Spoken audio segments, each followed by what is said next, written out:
Hello, and welcome to this week's module. We are continuing on with environmental justice. This module, at least for the first half, some things I wanted to wrap up, and then the second half of the module is going to be sort of an extension of the ideas of environmental justice. So, um, just to review a little bit from what we talked about last module. We introduced it, environmental justice, and we had to get into what is justice in the first place. And we gave it this definition of how and what gets distributed in the construction of a just society. And we can talk about whether that's um, rights or wealth or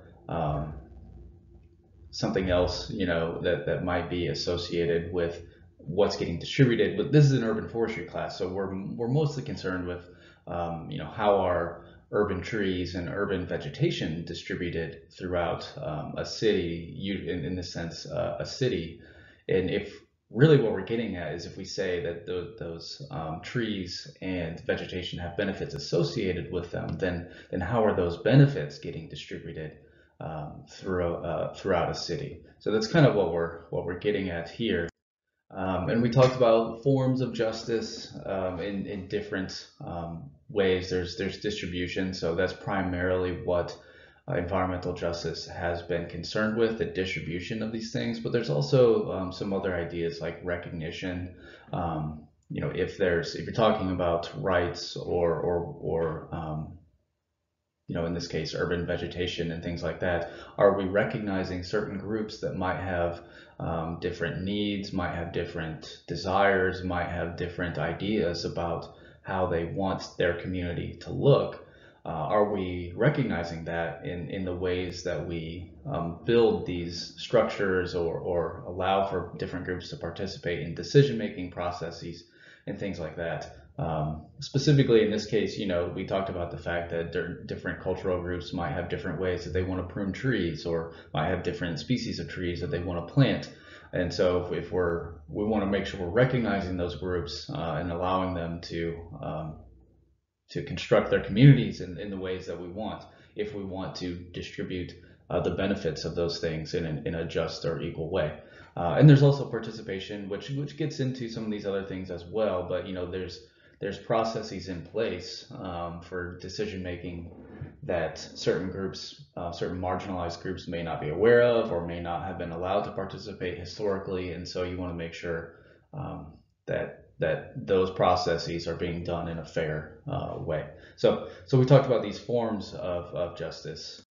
But if we get into practice versus theory, like we're spending a lot of time on theory here, and hopefully getting some reading and stuff on the practical side. But something to be aware of is, I think, movements, if you're talking about movements of justice and even environmental justice, are usually taking a more broad approach than theory. Like theory, we're sort of parsing the ideas out from distribution to recognition and participation in things, where a movement is probably going to be wrapping these ideas all up into one thing and just saying, hey, like there's this problem,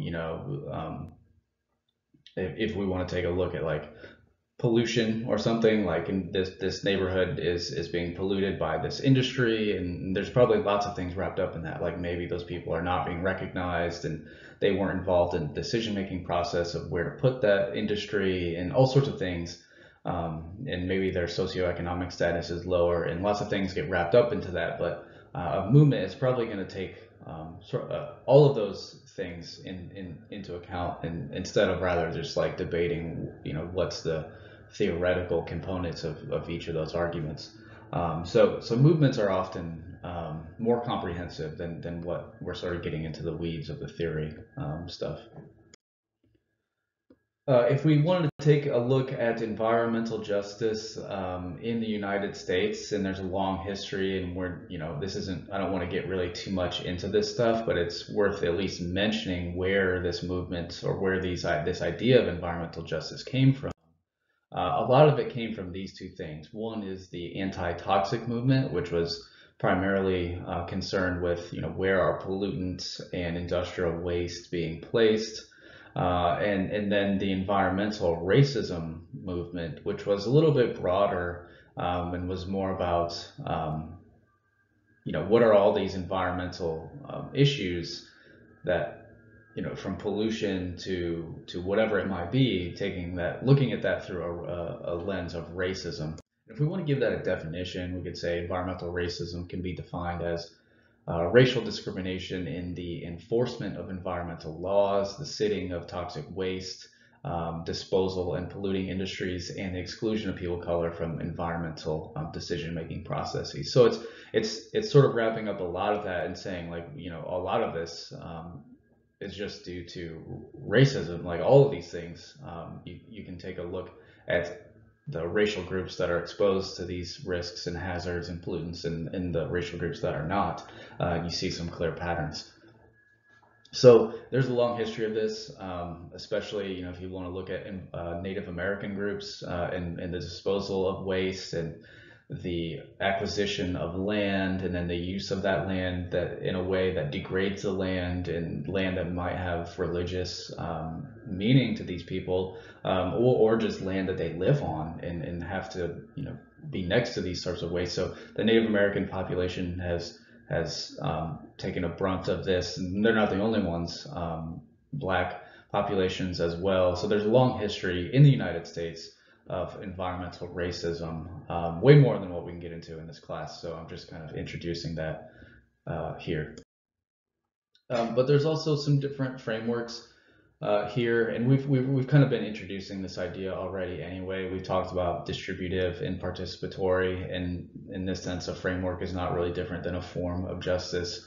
But there's also other ways of looking at this. There's a civil rights framework, there's a social justice framework, and sustainability. So if we were to sort of talk about these just for a minute, the civil rights framework is just sort of this idea that people of color in general have historically had fewer rights than non-people of color or white people have had access to.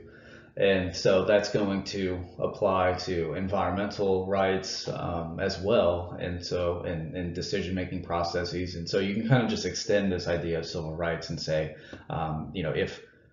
if people of color just have fewer rights and historically have had fewer rights than other groups, then that's going to apply to the environmental side of things as well. So it's just sort of an extension of that, and there's a lot of evidence that framework applies to a lot of situations in the United States. The social justice framework involves the fundamental distribution of political power and the need for structural change, and it's this idea that the inequalities that we see in terms of the distributions of environmental goods or hazards or pollutants or whatever are the result of the structural processes that are in place.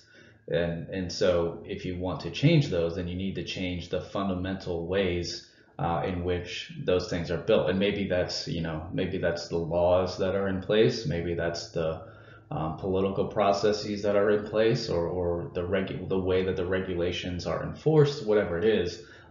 It's built into the system itself, and so you need to fundamentally change that system if you want to address those inequalities. Rather than trying to fix the distributions, you should fix the processes, and we talked about that a little bit. And the sustainability framework is sort of the intersection between justice and natural resource policy.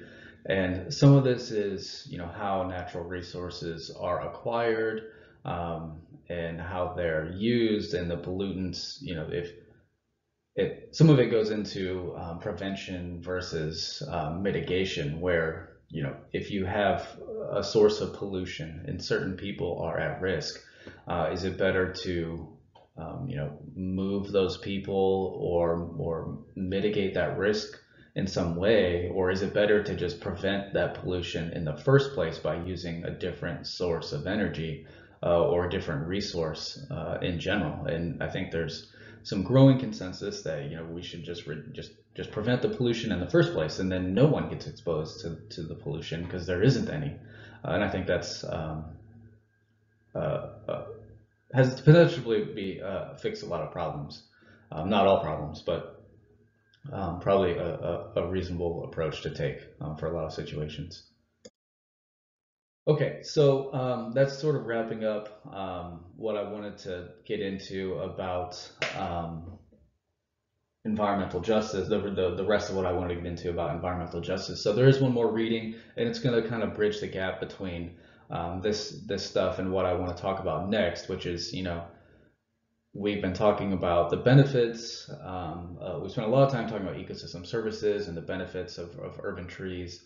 And then we just talked about how those benefits are not often distributed in an equal way. But I want to talk about sort of the other side of this coin is that is it always a benefit to trees? And if there's value, are there disservices? If there's ecosystem services, are there disservices? And is there any downside to adding trees and urban vegetation? So this is an interesting reading here that gets into some of this, and then in the next video we'll get into it even more. So keep working your way through the module, and I will see you in the next video.